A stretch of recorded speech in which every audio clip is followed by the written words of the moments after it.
징기스칸은 세계를 정복하는데 두 가지를 같이 가지고 있었기 때문에 저는 정복했다고 말씀드릴 수 있습니다.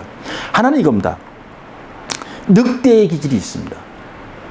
거칠고 살아남기 위해서 여우 같은 짓도 같이 하게 되는 것이 그 지역의 일반적인 상황이라고 볼 수 있습니다.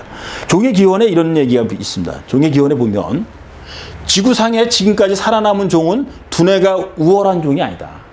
그러니까 머리가 좋은 종이 살아남은 것이 아니다. 마지막까지 살아남은 게 아니다. 변화에 잘 적응하는 종이 결국은 살아남았다고 얘기합니다. 그래서 징기스칸은 늘 늑대의 기질과 여우의 기질을 같이 가지고 있었습니다. 거칠면서도 때로는 야비하게, 목적을 위해서는 야비하게 자기 자신을 버리면서까지도 승리하고자 하는 욕구가 아주 강했던 겁니다. 그래서 징기스칸의 가장 핵심은 이겁니다. 전투에서의 핵심은, 전투에서는 져도 전쟁에서는 지지 말라는 겁니다. 작은 거 하나는 질 수 있고 양보할 수 있지만 큰 전체의 흐름에서는 패전해서는 안 된다는 겁니다. 그래서 저는 이런 얘기를 진짜 말씀드리고 싶은 겁니다. 징기스칸은 몽골 초원의 늑대와 같은 기질과 여우와 같은 간교함도 함께 가지고 있었습니다. 근본적인 기질은 늑대의 기질이 강했습니다. 그렇지만 초원에서 살아남기 위해서 그는 여우의 적응도 필요했다고 저는 봅니다. 그래서 징기스칸은 늑대적인 기질과 여우 같은 기질을 두 개를 같이 가지고 상황에 따라서 살아남기 위해서, 살아남은 게 결국은 강자일 수밖에 없습니다. 그래서 최종까지 살아남은 징기스칸이 세계를 정복하게 됩니다. 그럼 개인적인 인물로서 한번 들어가 보겠습니다. 징기스칸은 어떤 인물이었느냐? 징기스칸은 진짜 전설적인 사람이라고 얘기할 수 있습니다. 역사라고 얘기하기에는 너무 신화적인 요소를 많이 가지고 있습니다. 그것은 그가 살아온 인생 자체가 진짜 특별했기 때문입니다. 근데 징기스칸은 자기가 왕이 되어서도, 왕이 칸이라는 뜻입니다. 네. 나를 칸이라고 부르지 말고 이름을 불러달라고 얘기합니다. 이건 뭐냐면 나를 특별하게 대우하지 말라는 겁니다. 같은 인간으로서 나를 대우하고 나도 같은 입장에서 부하들을 대하겠다는 선언이라고 얘기할 수 있습니다. 그래서 징기스칸은 대륙을 점령할 때나 점령하고 나서나 자기 이름을 왕이라 부르지 않고 이름을 불러주기를 진짜 원했던 사람 중에 한 사람입니다. 그래서 이 집안을 한번 살짝 살펴보도록 하겠습니다. 이 집안 얘기가 또 너무나 또 특별합니다. 우리가 그 한 집안의 내력을 이해하려고 그러면, 한 사람의 성격을 이해하려고 그러면 그 집안의 역사를 이해해야지만이 한 개인의 성격이나 목적의식도 이해할 수 있습니다. 아버지 예수게이도 추장이었습니다. 한 지역의 족장이었습니다. 아버지 이름은 예수게이입니다. 어머니는 후엘룬 우진이라고 얘기를 합니다. 그래서 징기스칸 탄생과 아주 특별한 그 일화가 있습니다. 징기스칸이 탄생하게 되는 계기는 참 아주 독특한데, 예를 들면 우리가 이제 많이 볼 수 있는 거가, 지금은 거의 이제 거기도 사라졌지만 그 시대에는 일반적으로 결혼을 하는 것이 약탈혼이었습니다. 약탈혼은 뭐냐면 신부를 강제로 납치해다가 부인을 삼는 겁니다. 그러면은 징기스칸도 그랬고 징기스칸 아버지 예수게이도 약탈혼을 하게 됩니다. 그러니까 아주 독특한 그 결혼 방법이었는데 그 시대의 일반적인 상황이었기 때문에 그건 우리가 지금에 와서 지금의 입장으로서 바라본다는 것은 정확한 판단이라고 얘기하기 어렵습니다. 그리고 그 시대는 그 시대로 인정해 줘야 되고 그 시대에 가졌던 것, 독특한 면을 분명히 가진 게 있습니다. 근데 중요한 건 이 징기스칸이 딱 태어나는 날 아버지 예수게이가 적장을 잡아옵니다. 적장을 잡아와서 거기서 적장하게 이렇게 얘기합니다. 너는 나를 따를 거야. 나를 따르면 내가 너를 살려주마. 그렇지 않으면 너는 이 자리에서 너는 죽을 수밖에 없다. 근데 그 적장 이름도 재밌습니다. 태무진입니다. 이 태무진이라는 적장이 이렇게 얘기를 합니다. 나는 당신을 따를 수 없어. 이 자리에서 내가 죽는 것이 낫지 내가 누구의 밑에 들어가서 그것을 복종할 수는 없다. 난 이 자리에서 죽는다. 죽여다오. 이렇게 얘기를 합니다.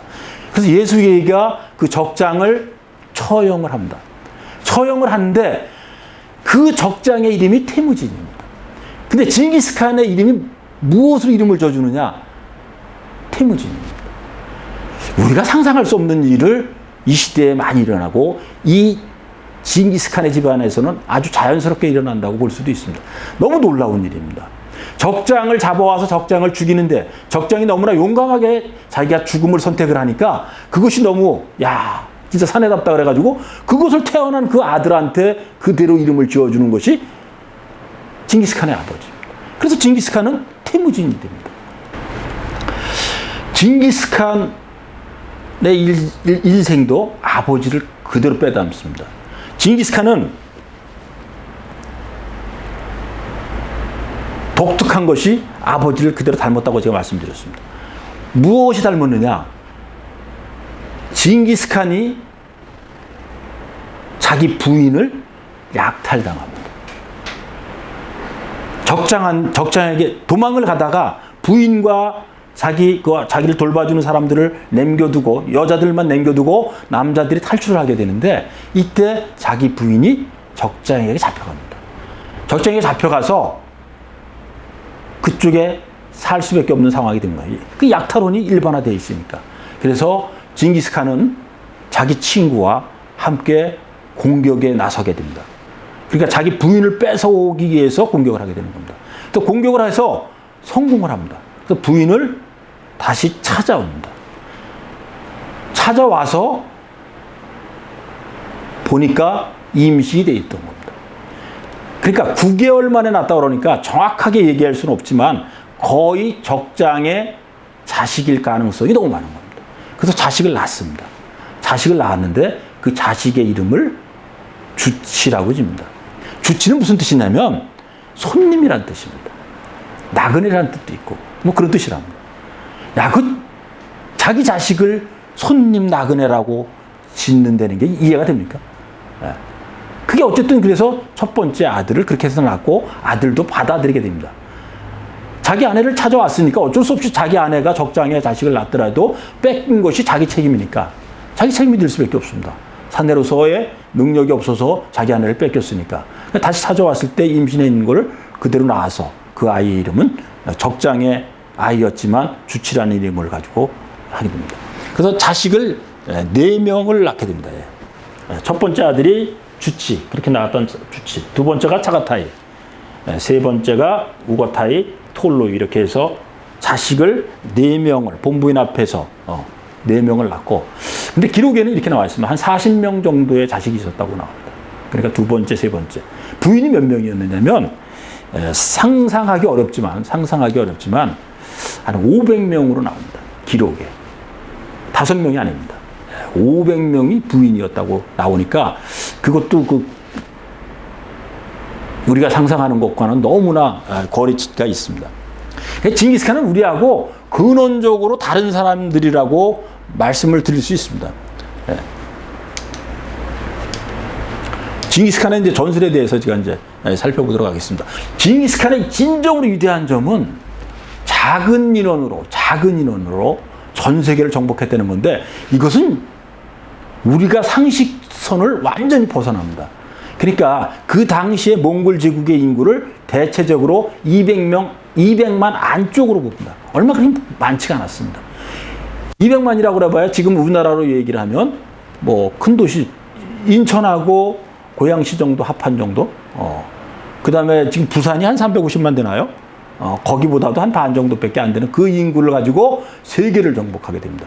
근데 그 중에서도 군사는 싸울 수 있는 전사는 10분의 1 정도밖에 안 되잖아요. 나이 든 사람 빼고 여자 빼고 나이 적은 사람 빼고 뭐 상황에 따라서 이런저런 거 빼버리면 20만 안쪽입니다. 20만 안쪽으로 최대로 많았을 때가 20만으로 보니까 20만 안쪽으로 전 세계를 점령했다는 거 이해가 됩니까? 예? 동쪽 끝에서부터 서쪽까지 그 큰 대륙을 점령을 하는데 불과 20만을 가지고 점령을 하게 됩니다. 그래서 이들은 어떤 체제를 가졌느냐? 일반적으로 우리가 가지고 있는 체제보다 조금 다른 체제를 가졌는데 일반적으로 10명씩을 무리를 져서 그 집단을 만들어서 그곳을 확대해 나가게 됩니다. 10명씩을 딱 만든 것이 10호. 그곳을 다시 확대해서 100호. 100호가 다시 해서 1000호. 10,000호까지가 있습니다. 이런 체계에 의해서 조직을 만들게 됩니다. 근데 조직을 만드는 방법이 지금으로서도 실질적으로 하기는 쉽지 않은 방법을 선택을 하게 됩니다. 그것이 뭐냐면 이런 겁니다. 여러분들 지금 회사에서 여러분들이 그 과장이나 부장을 뽑을 때 어떻게 뽑을까요? 위에서 바로 직접 내려와서 뽑죠. 모든 게 지시에 의해서 그냥 지명되면 그로 끝나는 겁니다. 근데 이거 우리가 지금부터 800년 전인데 800년 전에 이미 이들은 직선제를 선택했다는 겁니다. 물론 전부 다 직선제를 선택한 건 아니고 밑에 부분에서 직선제를 선택합니다. 예를 들면 10호가 있으면 10호의 장이 10호장입니다. 이 10호장을 선출을 할 때 10명이 투표를 해서 그러니까 선거를 해서 가장 뛰어나다고 인정하는 사람을 10호장으로 임명합니다. 그 다음에 10호장들이 모여서 다시 1000호장을 뽑습니다. 그러니까 위에서 뽑아가지고 지명한 게 아니라 밑에서 뽑아서 이로 지명합니다. 그리고 예를 들면 10호장이 나를 이끌고 가는 힘이 부족하다. 그러면 밑에서 바꿀 수 있습니다. 이것이 벌써 800년 전에 이루어졌던 겁니다. 하위 상달 체계가 아주 잘 돼 있었던 겁니다. 그러니까 이 모든 조직 체계가 내가 선택한 집단이었고 내가 선택한 사람이 장이 됨으로 해서 그 리더십이 공중이 되는 거죠. 인정이 되고 그것을 강화시킬 수 있는 그 힘이 여기서 생겼기 때문에 이 몽골 부대가 강해질 수밖에 없는 겁니다. 보통 1000호 두세 개의 지휘관 한 명을 임명하는 것이 일반적이었습니다.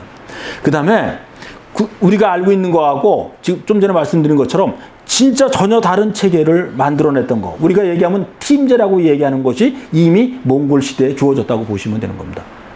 밑에서 선거를 통해서 윗사람을 뽑고 그 투명하게 그것도 교체까지 마음에 안 들면 교체할 수 있습니다. 이것이 몽골 군대의 특별한 점입니다. 그 다음에 몽골 부대는 아주 가볍고 빠른 것이 특징입니다. 가볍고 빠른 겁니다. 주무기가 뭐였냐면 활, 칼, 도끼입니다. 그럼 여러분들 한번 생각해 보시면 우리가 일반적으로 생각하는 거하고 조금 다른 점이 있는데 전장에서 가장 큰 유력을 발휘한 게 뭘까요? 이들은 말을 타고 다니면서 가지고 있을 만한 것이 별로 없습니다. 활, 칼, 도끼가 전부였습니다. 가장 큰 힘을 발휘한 거는 도끼였습니다. 우리 생각하고 좀 다르죠. 칼이라고 일반적으로 생각을 하는데 아닙니다. 도끼가 가장 많이 사용되었고 도끼가 가장 살상력이 높았습니다. 그 다음에가 활이었고 칼은 마지막 단계입니다. 이들 군장도 전혀 다릅니다. 우리가 유럽식 군장과 이 몽골 군대의 군장은 정반대라고 생각하시면 됩니다. 여러분들이 지금 보고 있는 이 자료 화면처럼 쉽게 생각을 하면 됩니다. 아주 이들은 경하게 다닙니다. 가볍게 다닙니다.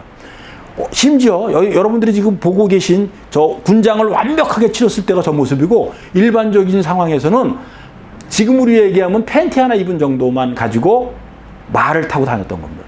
그러니까 말 위에서 말 올라타고 바닥으로 말 배에 붙어서 또 옆에 붙어서 공격을 할 정도로 말 타는 것이 능수능란했던 사람들이 바로 이 사람들입니다.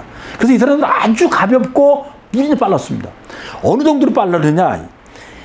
그 유럽 사람들이 기록해 놓은 책에 이렇게 적혀 있습니다.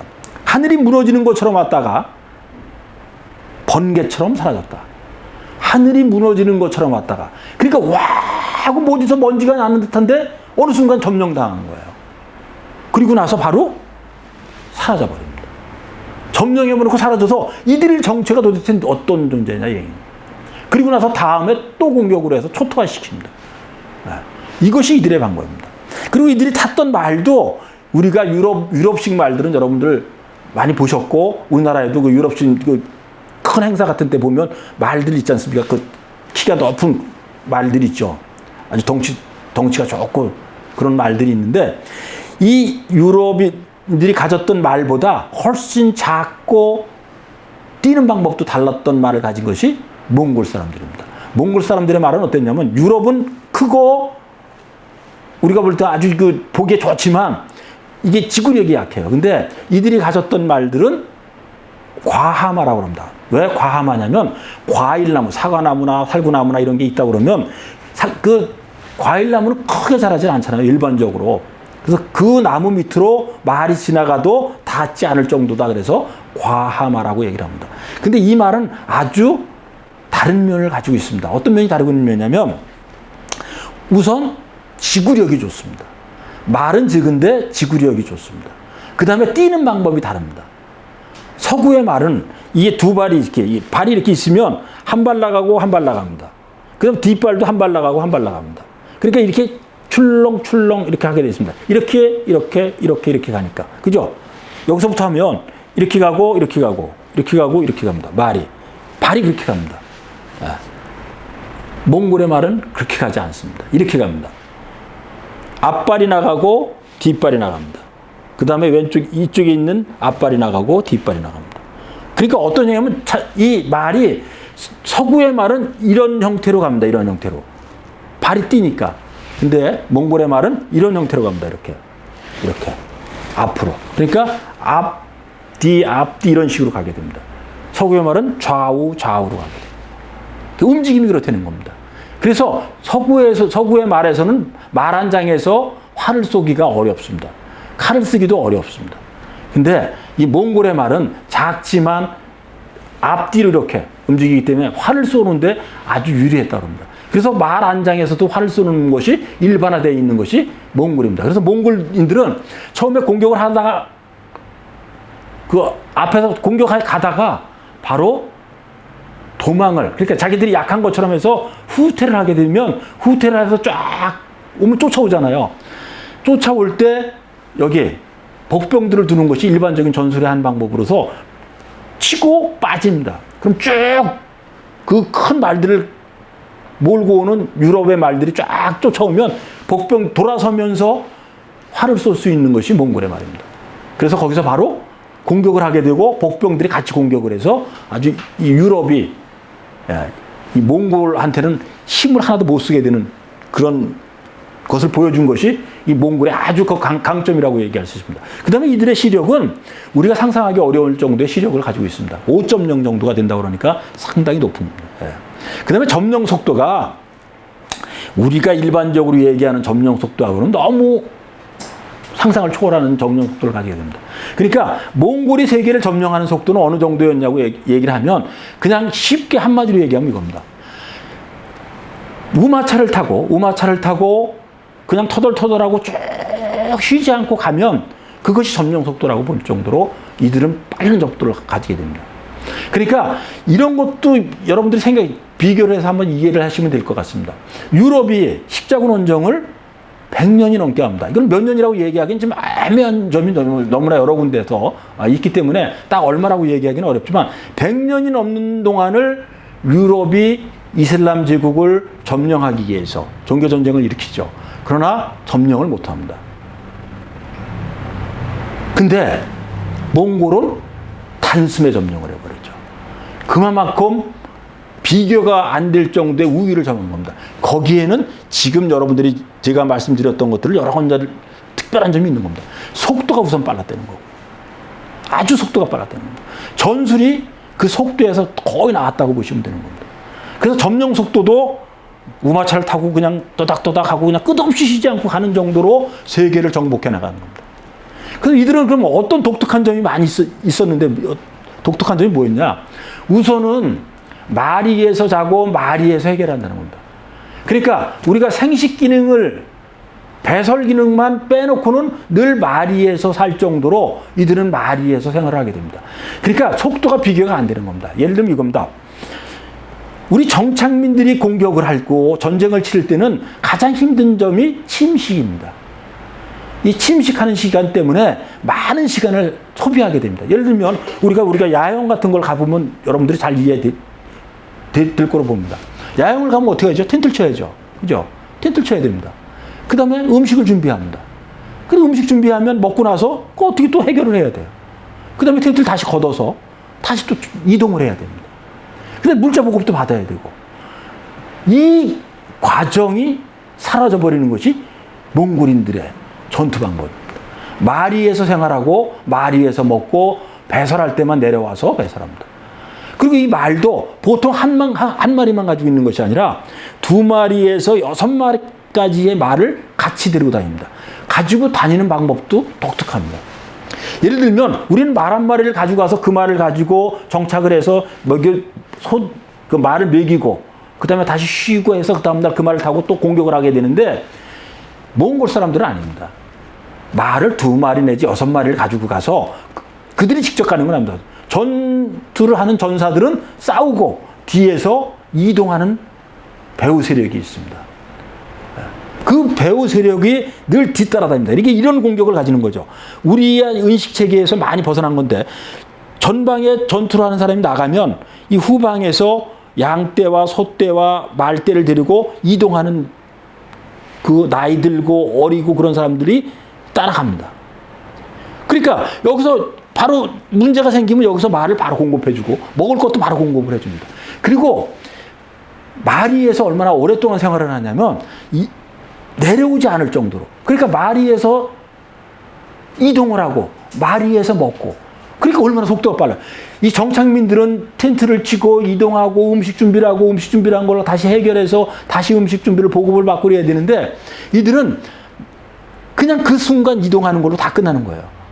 거기다 또 놀라운 거는 음식을 해결하는 방법이 보르츠라는 걸 가지고 다니는데 그러니까 소 한 마리를 잡으면 그러니까 다 빼내고 그 살만 딱 만들어 가지고 말리면 그걸 보르츠라고 그러는데 그것이 딱 오줌통 하나, 소 오줌통 하나 정도에 집어넣으면은 꽉 찰 정도가 된답니다. 그래서 그렇게 가지고 다니거나 아니면 말 안장 밑에 하고 이런 데를 깔아요, 그거를. 네. 그러니까 소 한 마리를 잡아서 육포를 뜬 거를 다 안장에 깔고 그 오줌보, 소 오줌보에다 담은 거를 담아서 이동하면 한 달 정도에 먹을 식량이 되는 거예요. 그러니까 한 달 식량을 내가 늘 마리에서 이동하면서 먹고 할 수 있는 거예요. 그리고 심지어는 말젓을 그냥 바로 짜서 먹었습니다. 네. 이것이 몽골인들이에요. 그러니까 이 속도 전쟁에서 비교할 수가 없는 겁니다. 네.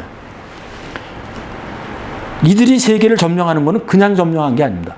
위대한 징기스칸이라는 인물이 있어서였지만 그 체계를 만든 것이 아주 강군을 만드는데 대표적으로 중요한 역할을 했다고 보실 수 있는 겁니다. 그럼 이들이 얼마나 많은 지역을 점령했느냐. 여러분들이 보고 계신 지도를 보고 계시면 한 번에 이해되실 수 있습니다. 이게 그 당시에 아시아와 아프리카 대륙이라 그러면 아프리카를 빼놓고 유럽에 지금 우리 얘기하면 독일, 불가리아, 루마니아 정도까지 다 점령을 하게 됩니다. 이것도 점령도 징기스칸이 사망을 하면서 철군하게 돼서 유럽 점령이 멈춘 것이지 아마 징기스칸이 조금만 더 살았다면 아마 유럽 전체가 완전 초토화됐을 거라고 봅니다. 여기까지 다. 중국, 여기는 왜 점령이 이렇게 안 됐느냐? 여기는 바로 에베레스트입니다. 히말라야입니다. 히말라야이기 때문에 넘어갈 수가 없는 지역이 있기 때문에 그런 거고 나머지 지역은 다 점령당했다고 보면 되는 거고 일본 정도가 남은 것가 되는 거죠. 고려도 39년이나 저항을 하다가 결국은 점령을 당하게 됩니다. 이 지역, 이렇게 많은 지역을 불과 짧은 순간에 이렇게 한 거는 유래를 찾아볼 수가 없습니다. 그 다음에 진짜 놀라운 것은 아까 제가 모두에 말씀드린 게 있습니다. 우리가 위대하다고 얘기하는 히틀러가 아니죠. 히틀러가 위대한 건 아니고 징기스칸을 제외한 그 정복자를 제가 말씀드렸습니다. 나폴레옹, 히틀러, 알렉산더를 말씀드렸는데 이 세 사람이 점령한 면적보다도 더 많은 면적을 점령했는데 더 위대한 건 뭐냐? 분명하게 말씀드리지만 통치를 150년 동안 그것도 안정적으로 세계 역사를 뒤집어 놓을 만큼의 큰 변화를 주면서 단일화폐를 사용해야 되는 겁니다. 이 지역 전체가 단일화폐를 사용했다는 것을 여러분들 생각만 해도 놀라운 겁니다. 지금부터 800년 전에 지금도 미국 화폐가 세계를 상당 부분을 하고 있지만 그 800년 전에 이미 단일화폐로 통일이 된 겁니다. 그 다음에 모든 체계가 길이 다 났었습니다. 전 세계가 길 다 연결이 돼서 지금 우리 얘기하면 고속도로가 뚫리게 만드는 것이 아마 인류 역사에서 최초라고 말씀드릴 수 있습니다. 여러분들 보시면 됩니다. 태평양에서부터 지중해까지, 예, 여기서부터 여기까지 8,000km입니다. 8,000km의 점령 면적을 가집니다. 그리고 150년 동안 통치를 하게 되는 거고, 이 통치 방법에서도 아주 중요한 것 중에 하나가 역참제도라고 이것도 속도라고 말씀드릴 수 있어요. 역참이 뭐죠? 지금도 우리 역참이라는 말을 사용합니다. 우리 구파발도 바로 그 파발마가 있었던 곳이 그 바로 역참인데, 그 역참제도가 있었는데 이 역참제도를 기계 막히게 운영을 합니다. 뭐냐면 유럽에서 그 카라코름까지, 예, 카라코름이라는 징기스칸이 있는 지역까지 갈 때 어떤 방식을 취했느냐, 말이 쉬지 않고 끝없이 달린다고 생각을 하면 됩니다. 그러니까 가다가 지치면 그 말을 타고 쉬었다가 먹고 자고 이렇게 이동하는 것이 아니라 이들의 이동 방법은 전혀 달랐습니다.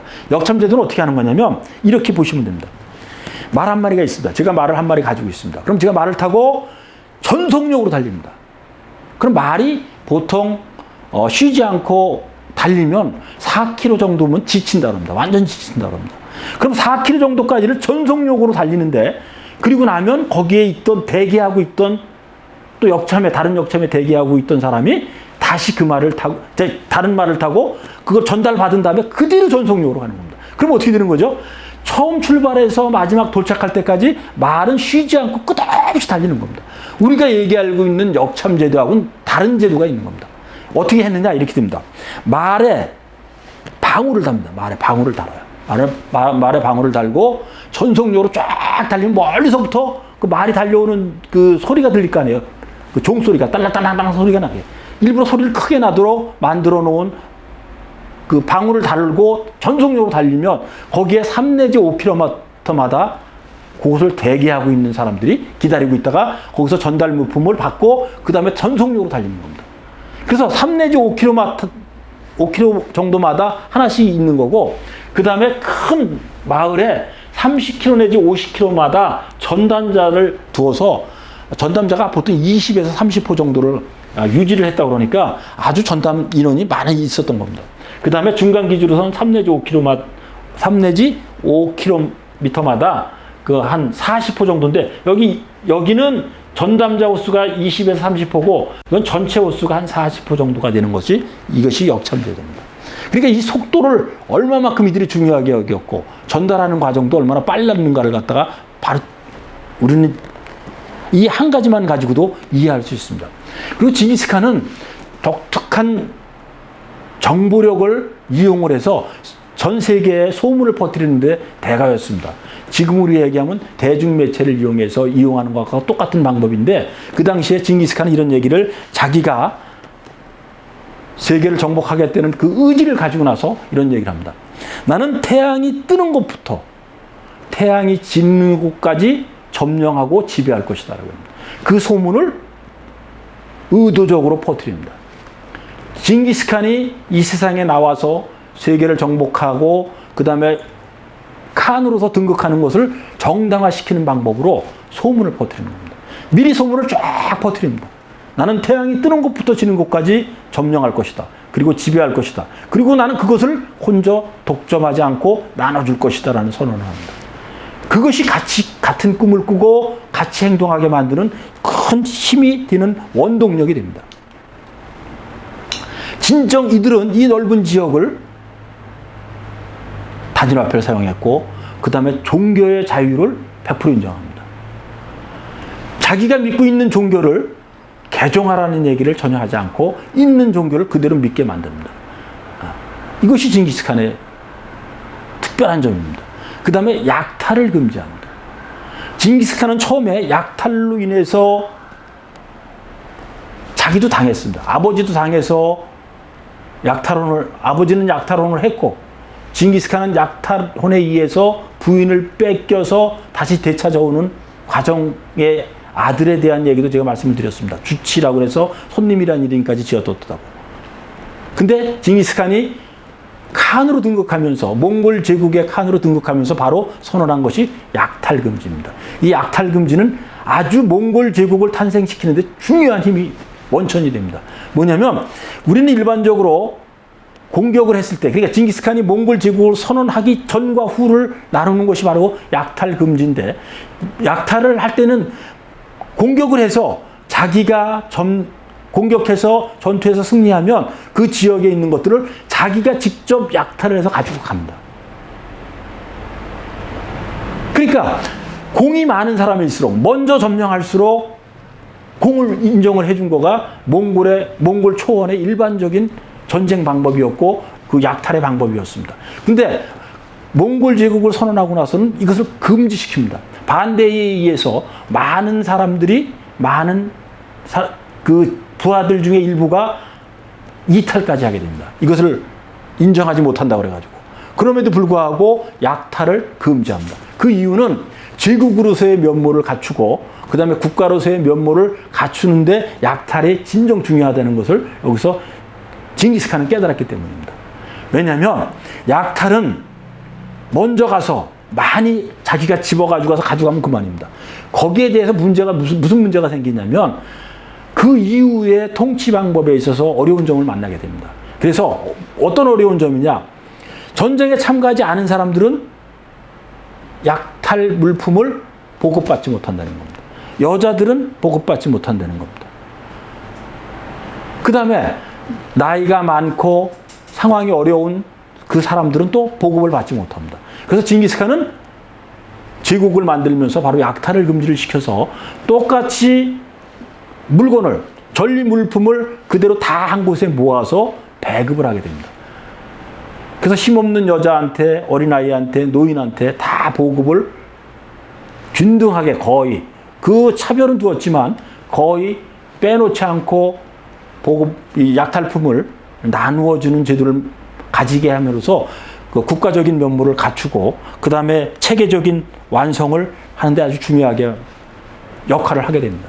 그 다음에 이제 징기스칸의 위대한 점에 우리들이 많이 알고 있는 것들입니다. 기술자 우대를 아주 대단하게 합니다. 기술자 우대는 뭐냐면 전쟁의 이 징기스칸의 아주 그 점령 방법은 아주 가혹해요. 어떻게 하면 일단 점령을 하면 어떤 경우에는 거기서 자기들이 전쟁에 항복을 안 하고 정복을 할 경우에는 완전히 사그리 전멸을 시키는 그 지금으로서 보면 좀 아주 혹독한 그런 전투 방법에 의해서 초토화시켜 버리는데 그럼에도 불구하고 꼭 살려두는 사람들이 있었습니다. 그것은 기술자입니다. 기술자는 우선 살려줘 그 기술을 자기 거로 다시 만드는데 아주 중요한 역할을 맡도록 만드는 것이 이 징기스칸의 전략 중에 아주 대표적인 겁니다. 그래서 이 기술자들은 그러는데 예를 들면 이런 거예요. 한 나라를 점령을 딱 하면 아주 여기서 자기가 우리가 공격을 했을 때 너희들이 항복을 하면 모든 걸 다 봐주겠다 이렇게 얘기를 하는데 항복을 안 하면 바로 제일 먼저 죽이는 것이 왕족과 귀족입니다. 우리는 일반적으로 정착민들이 공격을 할 때는 한 나라를 점령을 하면 그 나라에 있는 왕과 귀족들을 가능하면 살려두고 그들에 의해서 통치를 하게 만듭니다. 근데 징기스칸은 그런 전략을 버립니다. 왕과 귀족을 제일 먼저 처단시켜버립니다. 그리고 직접 통치를 합니다. 그리고 또 하나의 방법은 기술자를 거기서 다 뽑아내서 그것을 기술화시키고 그 다음에 그것을 무기 개량이나 통치한 방법으로 이용을 해서 그것을 아주 전략화하는 것을 중요한 여기는 겁니다. 그 다음에 이제 통치 방법도 이런 거를 제가 말씀드렸죠. 200만 밖에 안 되는 사람들에 의해서 20만의 군대밖에 안 됐다. 최고로 많았을 때가 20만입니다. 10만에서 보통 한 15만이 일반적으로 몽골군의 전력군이라고 보면 되는데 그 인원으로 전 세계를 점령하다 보니까 무슨 문제가 생기느냐. 사람의 공백이 많이 생기게 됩니다. 그러면 그걸 유지하는 방법이 어떻게 되느냐. 이렇게 유지를 합니다. 러시아를 점령했을 때 이게 대표적인 건데 러시아를 점령했을 때 이렇게 러시아를 점령을 딱 하면 그것을 직접 통치를 하니까 거기는 그 왕이나 귀족들을 살려주고서 그들에 의한 통치를 갖다가 지시하는 것이 아니라 직접 통치를 하게 되니까 사람이 절대적으로 부족하게 됩니다. 그래서 뭘만 하느냐? 두 가지만 완벽하게 하려고 노력을 합니다. 하나는 징병입니다. 거기서 군사를 모집을 하는 겁니다. 점령지에서 징병을 하고 그 다음에 징세를 합니다. 이 두 가지만을 위해서 직접 통치를 강력하게 추진을 합니다. 그래서 예를 들면 러시아가 그 당시에 2천만 명 정도 됐다고 그래요. 근데 그 통치한 사람들은 불과 4만 명밖에 안 됩니다. 그러니까 몽골 사람들이 거기에 들어가서 같이 살면서 통치한 사람은 불과 4만 명이 2천만 명을 통치하게 됩니다. 이것은 아주 전략적으로 중요한 것만, 그냥 반란기가 있다 그러면 그때 막 그것만 직접적으로 핀셋으로 이렇게 꼭 집어서 제거하듯이 그런 통치 방법에 의해서 군사를 이용해서 통치를 방법을 가지게 됩니다. 그래서 이 압도적인 군사 이해에 의해서 두 가지만을 딱 실행을 하는 것을 주 원칙으로 하고 징병과 징세였고 그 다음에 직접 통치를 하는 것이 이들의 통치 방법입니다. 지금부터는 이제 징기스칸의 그 거칠고 야만적인 것처럼 보이지만 몽골 제국이라는 거대 제국을 150년 동안 통치하게 된 그 인간적인 면을 한번 살펴보도록 하겠습니다. 저는 징기스칸이 이야기한 것 중에 아주 전 대표적으로 이걸 중요하게 전 나름대로 생각을 합니다. 한번 읽어보겠습니다. 예순베이는 징기스칸의 부하를 얘기합니다. 부하의 이름입니다. 그러나 어디에도 등장하지 않고 요거 한 번밖에 등장하지 않아서 어떤 인물인지는 정확하게 지금 알 수는 없지만 예순베이라는 부하에 대해서 얘기한 것이 여기 그대로 적혀 있습니다. 예순베이는 참 훌륭한 용사다. 잘 싸우는 용사라는 겁니다. 아무리 오래 싸워도 지치지 않고 피곤한 줄 모른다. 진짜 용맹한 군사입니다. 그래서 그는 예순베이를 얘기합니다. 그래서 그는 모든 병사들이 자기 같은 줄 알고 성을 낸다. 그런 사람은 지휘자가 될 수 없다라고 선언합니다. 뭐죠? 난 지치지 않고 잘 싸우고 남보다 늘 우월한 걸 가지고 있습니다. 우월한 걸 가지고 있으니까 자기보다 못한 부하를 보고 화를 내거나 잘못한 거에 대해서 꾸짖는 걸 한 겁니다. 근데 이런 사람은 지휘자가 될 수 없다는 겁니다. 그 뒤에 말이 그대로 증언을 해줍니다. 군사를 통솔하려면 병사들과 똑같이 갈증을 느끼고 똑같이 허기를 느끼며 똑같이 피곤함을 느낄 줄 알아야 한다고 얘기하고 있습니다. 그러니까 내가 지휘자가 되려면 병사의 아픔을 이해하고 병사의 입장을 이해하고 병사의 상황을 배려할 줄 알아야 비로소 지휘자가 될 수 있다는 얘기입니다.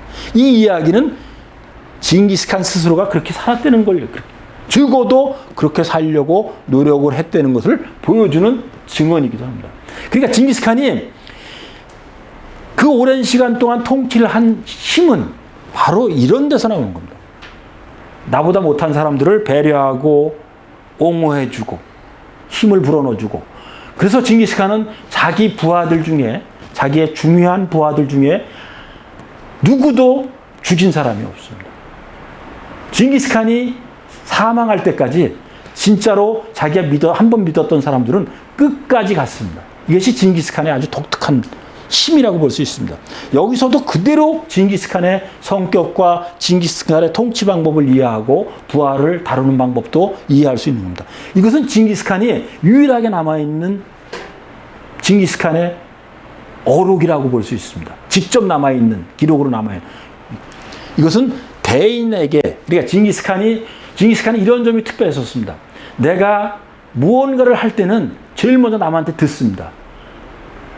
그리고 확인하고 부하한테 다시 듣고 그리고 나서 행동으로 옮기게 되는데 그럴 때면 늘 대인을 찾아갔다고 그럽니다. 그냥 그 당대에 가장 알려지고 성현이고 세상을 이끌어 나가는데 큰 정신적인 영향을 가진 사람을 찾아가서 묻고 거기서 답을 얻었는데 그때 이게 편지를 쓴 내용이 지금 이거 하나 딸랑 남아 있습니다. 그 중에 일부만을 제가 말씀을 드립니다. 나에겐 특별한 자질이 없어. 나는 소치는 목동이나 말을 모르는 사람들과 똑같은 옷을 입고 똑같은 음식을 나누어 먹고 있어. 평등하게 했다는 겁니다. 우리는 똑같이 희생을 하고 똑같이 나누어 갔어. 나는 사치를 싫어하고 나는 절제를 하고 있어. 우리는 늘 원칙에서 일치를 하며 서로에 대한 애정으로 결합되어 있어. 이것이 징기스칸이 편지 쓴 내용입니다. 징기스칸은 글을 쓸 줄 몰랐기 때문에 손자 때까지 모릅니다. 몰랐기 때문에 직접 쓴 건 아니지만 대피를 통해서 대인에게 보낸 편지 내용이 지금도 전하고 있습니다. 여기서 여러분들이 느낄 수 있는 것은 무엇이겠습니까? 제가 좀 전에 예순배이에 대해서 얘기했던 거하고 똑같은 내용이 다시 일관되게 여기 나오고 있는 겁니다. 나보다 낮은 사람, 어려운 사람, 이런 사람들의 입장을 이해하고 배려해서 내 주위에 우군을 만드는 것이 징기스칸의 통치 방법이라고 얘기할 수 있습니다. 징기스칸은 결정을 할 때는 들었습니다. 일부러 찾아가 들었습니다. 대인을 찾아가 들었습니다. 당대 원로라는 사람들을 찾아가서 듣고 그 다음에 두 번째 하는 행동은 부하로부터 얘기를 듣습니다. 그래서 자기가 정보를 다 수집하고 이야기를 듣고 여기서 듣고 그 다음에 자기 부하들을 소집해 놓고 다시 경청해서 듣고 그리고 나서 행동을 하고 그리고 나서 결정을 합니다. 결정을 하기 바로 직전에는 산으로 갑니다. 산에 가서 지금은 일주일, 한 달 동안 기도를 하고 마지막 결정을 한 후에 행동으로 돌입을 하게 되면 뒤돌아보지 않았습니다. 징기스칸의 위대한 점은 뒤돌아보지 않았다는 점입니다. 징기스칸의 성운에 대해서 말씀드리도록 하겠습니다. 징기스칸 성운은 대자스크라고도 얘기하는데 징기스칸 성운에 이런 내용이 들어있습니다. 한 해의 처음과 마지막에는 성운을 듣고, 그러니까 징기스칸이 하는 말을 성운이라고 얘기했던 겁니다.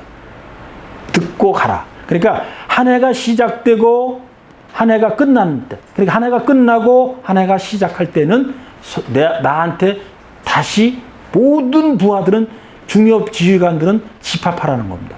그 집합을 하면 자기가 전략이나 이런 걸 이야기하겠다는 거죠. 근데 여기에 대한 일화가 있습니다. 이것은 통치를 하기 위해서 자기의 휘하에 있는 사람들을 한번 모아서 다시 한번 단합하는 기회를 만들도록 한 건데 한 번은 이런 기회가 있습니다. 징기스칸이 모든 걸 다시 이제 연말이 됐으니까 연말 연시가 됐으니까 지휘관들을 다 소집을 했는데 첫째 아들이 도착을 하지 않습니다. 참여하지를 않았습니다. 그러니까 징기스칸이 이렇게 사람을 다시 보냅니다. 사신을 보내서 바로 참여하도록 하라. 근데 아들한테 이런 편지가 옵니다. 주치가 보낸 편지입니다. 자신은 병이 들어서 지금 참가할 수가 없습니다. 이렇게 그 전달을 받고 징기스칸은 전쟁 준비를 하게 됩니다. 세상에는 태양이 두 개 있을 수 없다는 건 어디에나 존재하는 겁니다. 지도자 입장에서는 아주 기본이라고 얘기할 수 있습니다. 아들마저도 거기에 참석하지 않자 그것을 자기를 인정하지 않았다고, 자기의 명령을 듣지 않았다고 선언을 하고 전쟁 준비를 시작을 합니다. 전쟁 준비를 시작할 때 멀리에서 말을 타고 달려오는 사신을 만납니다. 사신에게 내용을 사신이 전달해 주는 것을 딱 받아보고 징기스칸은 너무나 놀라워합니다. 거기 내용이 무슨 내용이었냐, 이런 내용이었다. 아들 주치가 죽었다는 겁니다. 그러니까 이런 진짜로 아파서 그랬는데도, 아파서 그랬음에도 아파도 참가하라는 거죠. 그것이 세계를 통치하는 사람들의 어쩔 수 없는 숙명이라고 얘기할 수도 있습니다. 그리고 전투에는 나가 싸워서 죽으면 전사자는 징기스칸은 꼭 고국의 땅에 묻어주도록, 어떠한 일이 있어도 묻어주도록 명령을 하고 실천을 한 사람이 바로 있습니다. 그 다음에 이제 징기스칸이 가장 대표적인 징기스칸의 통치 방법일 수도 있습니다. 성을 쌓고 사는 자는 반드시 망할 것이다. 그러니까 징기스칸의 입장에서는 정착하는 순간 세상은 정체된다고 생각했던 겁니다. 그래서 성을 쌓고 사는 자는 반드시 망한다. 끊임없이 이동하는 자만이 살아남을 것이라고 선언을 하게 됩니다. 이게 징기스칸의 통치 방법입니다. 그래서 징기스칸은 끝까지 자신이 사망할 때까지 성을 만들지 않았습니다. 그래서 지금도 몽골에 대한 유물이 거의 없는 것은 그들은 정착해서 살려고 그러는 노력을 다른 어느 제국보다도 하지 않았기 때문에 지금도 몽골 제국의 유물은 거의 없습니다. 그냥 게르라는 곳에서 산 겁니다. 다만 게르가 크고 작고 그 차이만 있었던 거죠. 그 다음에 징기스칸이 자주 썼던, 아주 중요하게 썼던, 자기 자신을 타이르고 자기 자신을 채찍하는 데 중요한 요소로 삼았던 것이 바로 여기에 있습니다. 적은 밖에 있는 것이 아니다. 진정한 적은 어디에 있냐? 내 안에 있다는 겁니다. 내 안에 있는 산을 넘지 못하면 어떠한 일도 할 수 없습니다. 내 안에서 반대하는 것을 극복하지 못하면 어떠한 행동도 이루어지지 않습니다. 나를 넘어야 극복할 수 있습니다. 이것이 징기스칸입니다. 그리고 제가 처음에 말씀드렸던 것을 다시 한번 언급하면 징기스칸은 위대한 점이 뭐였다고요? 경청이라고 제가 말씀드렸습니다. 징기스칸의 위대한 점은 듣는 것에 있었다. 그것은 제가 말씀드렸죠. 두 가지라고 말씀드렸습니다. 하나는 들어서 정보와 지식을 습득을 하고 또 하나는 상대의 마음을 얻는 것이었습니다. 그래서 제가 징기스칸이라는 책을 쓰면서 마지막에 위대한 점을 무엇으로 자꾸 찾을까 하다가 마지막 찾은 점이 경청이라고 말씀드렸는데 여기엔 대자스크라는 게 50여 개밖에 안 되는데 그 중에 3번이나 나옵니다. 경청에 대한 얘기가. 한번 살펴보겠습니다. 너 자신의 말과 다른 사람의 말을 현명한 사람의 말과 비교하라. 너 자신의 말과 다른 사람의 말을 또 제3자인 현명한 사람에게 물어보라는 겁니다. 그 다음에 대인을 찾아가는 사람은 대인이 질문하기 전에는 어떠한 말도 하지 말라는 겁니다. 그러니까 대인이라는 것은 세상을 많이 이해하고 세상에 대해서 깨달은 사람을 이야기하는 건데 그 대인을 찾아가서 네 얘기하지 말라는 겁니다. 들으려는 겁니다. 대인을 찾아가는 사람은 대인이 질문하기 전에는 절대로 말하지 말고 끝까지 들으려는 겁니다. 3번째입니다. 다른 사람에 대해 좋고 나쁨을 얘기하지 말고 호언장담하지 말고 듣는 것에 그 다음에 남에 대한 비판하지 말라는 겁니다. 저는 징기스칸을 연구를 하면서 징기스칸에 대한 책을 저술을 하면서 한민족을 다시 만나게 됩니다. 저는 진짜 이런 걸 느꼈었습니다. 제가 징기스칸을 처음 쓸 때는 징기스칸에 등장하는 부족이나 이런 것들이 우리하고 아무 상관이 없는 줄 알았습니다. 근데 제가 우리 고대사를 연구하고 우리가 모든 문화의 출발이 동북아에 있었다는 것을 제가 알게 되면서 왜 몽골이 우리를 특별하게 대했는가에 대해서 다시 한번 제가 생각을 하게 됩니다. 몽골이 우리나라를 무려 7번 공격을 하게 됩니다. 몽골은 예를 들면 이런 겁니다. 몽골은 한번 너희들이 항복하지 않으면 정복하겠다. 근데 항복하지 않으면 완전히 전멸을 시키겠다는 것이 몽골의 아주 일반적인 정책입니다. 근데 몽골은 고려를 7번이나 공격을 하면서 너희들 항복하라고 얘기하는데 한 번도 안 하고 7번을 우리는 항쟁을 하게 됩니다. 그러니까 강화도의 천도에서 끝없이 항쟁을 합니다. 그리고 삼별초가 마지막까지 저항을 하게 되는데 이들이 저항을 한 것을 계산해보면 무려 40년을 저항을 한 겁니다. 그러면 어떻게 됐겠어요? 고려를 완전히 초토화시키고 고려의 왕족을 다 죽여버리고 고려의 귀족들을 다 전멸을 시켰을 겁니다. 아니 다른 나라는 그렇게 했으니까. 그러니까 한 나라를 정복하자마자 제일 먼저 하는 것이 왕을 죽이고 왕족을 죽이고 귀족을 다 초토화시켜서 죽여버리는데 고려는 그렇게 하지 않습니다. 이유는 뭘까요? 무려 7번이나 항복하라는데 항복을 안 하고 저항을 했는데도 그것은 같은 형제국이라는 생각을 가지고 있었던 겁니다. 거기서 여러분들이 거기 나오는 종족들이 여러 종족들이 있습니다. 그 종족들을 조금만 여러분들이 관심을 가지고 보시면 우리하고 직접적인 관련이 있는 종족들임을 알게 됩니다. 그래서 이들은 그것 때문에 결국은 뭘 하느냐? 우리한테 부마 아시죠? 세계에 몽골에서는 유례가 있을 수가 없는 일이 바로 뭐냐면 점령국의 국가에서 사의를 데려다 썼다는 겁니다. 있을 수 있는 일입니까? 그 다음에 솔롱고스의 나라라고 해가지고 우대를 했습니다. 왕족도 그대로 살려주고 귀족도 그대로 살려주고 조정도 그대로 유지하고 통치도 다른 나라는 다 직접 통치를 하는데 고려만큼은 왕을 그대로 두고 유지를 시키면서 통치를 하게 됩니다. 이것은 그냥 있는 일이 아닙니다. 이유는 바로 여기에 있습니다. 같은 형제국으로서, 같은 천선민족으로서, 같은 천재를 지내는 주변 국가로서 인정을 했기 때문에, 그 다음에 문화국가, 문명국가로 인정했기 때문에 가능했던 얘기라고 볼 수 있습니다.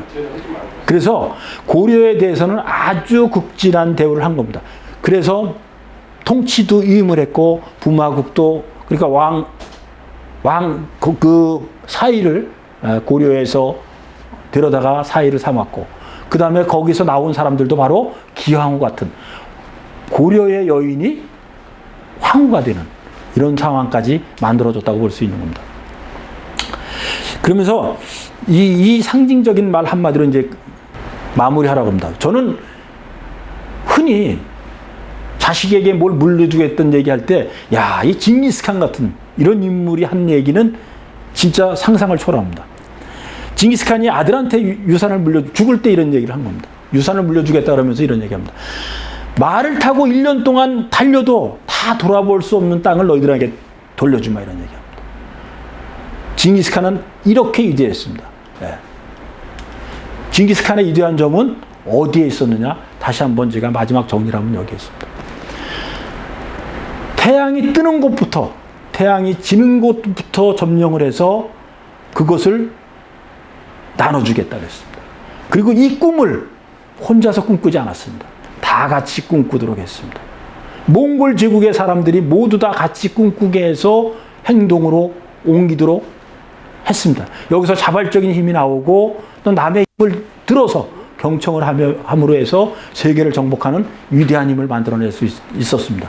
우리도 징기스칸에서 배우는 것이 여러 가지 있지만 저는 상징적인 한마디로 얘기하면 경청입니다. 네, 오늘 강의 들어주셔서 감사합니다.